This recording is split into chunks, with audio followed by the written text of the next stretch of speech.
ನಮಸ್ಕಾರ. ಸಮಸ್ತ ವೀಕ್ಷಕರಿಗೂ ಸುಮಾಸ್ ಟ್ಯಾಲೆಂಟ್ಗೆ ಸ್ವಾಗತ. ಗ್ಯಾಸ್ ಸಿಲಿಂಡರ್ ಬಗ್ಗೆ ಕೆಲವೊಂದು ಮಾಹಿತಿಗಾಗಿ ಈ ವಿಡಿಯೋನ ಮಾಡ್ತಾ ಇದ್ದೀನಿ. ಸಿಲಿಂಡರ್ಗೆ ರೆಗ್ಯುಲೇಟರನ್ನು ಹೇಗೆ ಕೂರಿಸೋದು, ಕೆಲವೊಮ್ಮೆ ನೀವು ರೆಗ್ಯುಲೇಟರ್ ಕೂರಿಸಿದ ಮೇಲೆ ಅದು ಟೈಟ್ ಆಗಿಬಿಡುತ್ತೆ, ತೆಗಿವಾಗ ನಿಮಗೆ ಈಸಿಯಾಗಿ ಬರೋದಿಲ್ಲ.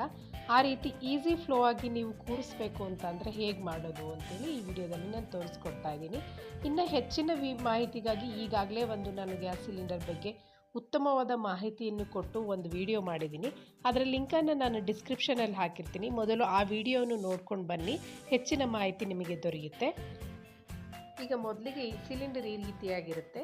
ನೀವು ರೆಗ್ಯುಲೇಟರ್ ಈಗ ಖಾಲಿ ಆದ ನಂತರ ಬೇರೆ ಸಿಲಿಂಡರ್ಗೆ ಹೇಗೆ ಫಿಕ್ಸ್ ಮಾಡೋದು ಅಂತ ತೋರಿಸ್ತಾ ಇದ್ದೀನಿ.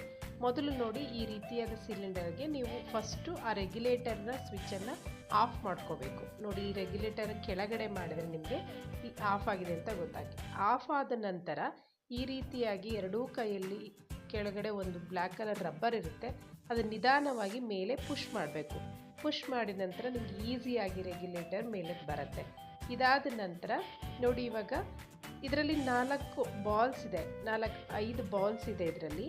ಈ ಬಾಲ್ಸ್ ನಿಮಗೆ ಈಸಿಯಾಗಿ ಮೂಮೆಂಟ್ಸ್ ಇದ್ದರೆ ಮಾತ್ರ ನಿಮಗೆ ಗ್ಯಾಸ್ ಸಿಲಿಂಡರಲ್ಲಿ ಅದು ಟೈಟ್ ಆಗೋದಾಗಲಿ ಅಥವಾ ತೆಗಿವಾಗ ಡಿಫಿಕಲ್ಟ್ಸ್ ಏನೂ ಇರೋದಿಲ್ಲ. ಅದಕ್ಕೆ ನೀವೇನು ಮಾಡಬೇಕು, ಈಸಿ ಫ್ಲೋ ಆಗಬೇಕಿದು ಅಂದರೆ ಪ್ರತಿ 6 ತಿಂಗಳಿಗೊಮ್ಮೆ ನೀವು ಇದಕ್ಕೆ ಸ್ವಲ್ಪ ಕೊಬ್ಬರಿ ಎಣ್ಣೆಯನ್ನು ಅಪ್ಲೈ ಮಾಡಬೇಕು. ಎಲ್ಲಿ ಬಾಲ್ಸ್ ಇರುತ್ತೋ ಅಲ್ಲಿ ನೀವು ಈ ರೀತಿಯಾಗಿ ಕೊಬ್ಬರಿ ಎಣ್ಣೆಯನ್ನು ಒಂದೊಂದು ಡ್ರಾಪ್ ಹಾಕಿದರೆ ಸಾಕಾಗತ್ತೆ. ಎಣ್ಣೆಯನ್ನು ಹಾಕೋದ್ರಿಂದ ಅದು ಸ್ವಲ್ಪ ರಸ್ಟನ್ನು ಹಿಡಿಯೋದಿಲ್ಲ ಮತ್ತು ನಿಮಗೆ ಆ ಬಾಲ್ಸ್ ಈಸಿಯಾಗಿ ಮೂವ್ ಆಗುತ್ತೆ. ನೋಡಿ, ಒಂದೊಂದೇ ಡ್ರಾಪನ್ನ ನಾವು 5 ಬಾಲ್ಸ್ ಇದೆಯಲ್ಲ, ಆ 5 ಬಾಲ್ಸಿಗೆ ಈ ರೀತಿಯಾಗಿ ಒಂದೊಂದೇ ಡ್ರಾಪ್ನ ಹಾಕಬೇಕು. 6 ತಿಂಗಳಿಗೊಮ್ಮೆ ನೀವು ಹಾಕಿದರೆ ಸಾಕಾಗತ್ತೆ. ಆವಾಗ ಏನಾಗುತ್ತೆ, ನಿಮಗೆ ಈಸಿಯಾಗಿ ಈ ರೀತಿಯಾಗಿ ರೊಟೇಟ್ ಆಗುತ್ತೆ. ರೊಟೇಟ್ ಆದಾಗ ನಿಮಗೆ ಯಾವುದೇ ಕಾರಣಕ್ಕೂ ಅದು ಸ್ಟ್ರಕ್ ಆಗೋದಿಲ್ಲ. ನಂತರ ಇನ್ನೊಂದು ಸಿಲಿಂಡರ್ ತೊಗೊಂಡು ನೀವು ಅದನ್ನು ಫಿಕ್ಸ್ ಮಾಡಬೇಕಾಗತ್ತಲ್ಲ, ಆ ಸಿಲಿಂಡರನ್ನು ತೊಗೊಂಡು ನಾವು ಮೊದಲು ಅದರ ಕ್ಯಾಪನ್ನು ನಾವು ರಿಮೂವ್ ಮಾಡಬೇಕಾಗತ್ತೆ. ಆ ವೈಟ್ ಕ್ಯಾಪನ್ನು ಹೇಗೆ ರಿಮೂವ್ ಮಾಡೋದು ಅಂತಂದರೆ, ಈ ರೀತಿಯಾಗಿ ದಾರವನ್ನು ಇಟ್ಕೊಂಡು ಈ ರೀತಿಯಾಗಿ ಎಳೆದ್ಬಿಟ್ಟು ಮೇಲೆತ್ತಿದ್ರೆ ಈಸಿಯಾಗಿ ಓಪನ್ ಆಗುತ್ತೆ. ಈಗ ಇದರಲ್ಲಿ ನೀವು ಒಂದು ಅಬ್ಸರ್ವ್ ಮಾಡಬೇಕು ಥಿಂಗ್ ಏನಂದರೆ, ಇದ್ರ ಒಳಗಡೆ ಒಂದು ಕಪ್ಪು ವಾಷರ್ ಇರುತ್ತೆ.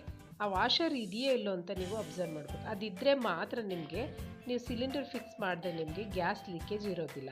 ಅದಿಲ್ಲ ಅಂತಂದರೆ ಡೆಫಿನೆಟ್ಲಿ ನಿಮಗೆ ಗ್ಯಾಸ್ ಸಿಲಿಂಡರು ಲೀಕೇಜ್ ಕಾಣಿಸೋ ಚಾನ್ಸಸ್ ಇರುತ್ತೆ.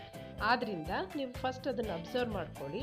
ಅದಾದ ನಂತರ ನೀವು ಈ ಸಿಲಿಂಡರ್ನ ಫಿಕ್ಸ್ ಮಾಡಬೇಕಾಗತ್ತೆ. ಈಗ ಫಿಕ್ಸ್ ಮಾಡುವಾಗ ಹೇಗೆ ರಿಮೂವ್ ಮಾಡಿದ್ರು ಅದೇ ರೀತಿ ಎರಡೂ ಕೈಗಳ ಸಹಾಯದಿಂದ ಈ ರೀತಿಯ ಮೇಲ್ಗಡೆ ಪ್ರೆಸ್ ಮಾಡಿ ಒಮ್ಮೆ ನೀವು ಅದನ್ನು ಲಾಕ್ ಕೂರಿಸಿ ನಂತರ ಬಿಟ್ಟರೆ ಅದು ಲಾಕ್ ಆಗುತ್ತೆ. ಲಾಕ್ ಆದಮೇಲೆ ಒಂದು ಸರಿ ಈ ರೀತಿಯಾಗಿ ಮೂವ್ ಮಾಡಿ ನೀವು ಟೆಸ್ಟ್ ಮಾಡ್ಬೋದು ಸರಿಯಾಗಿ ಕೂತಿದೆಯೋ ಇಲ್ಲೋ ಅಂತ.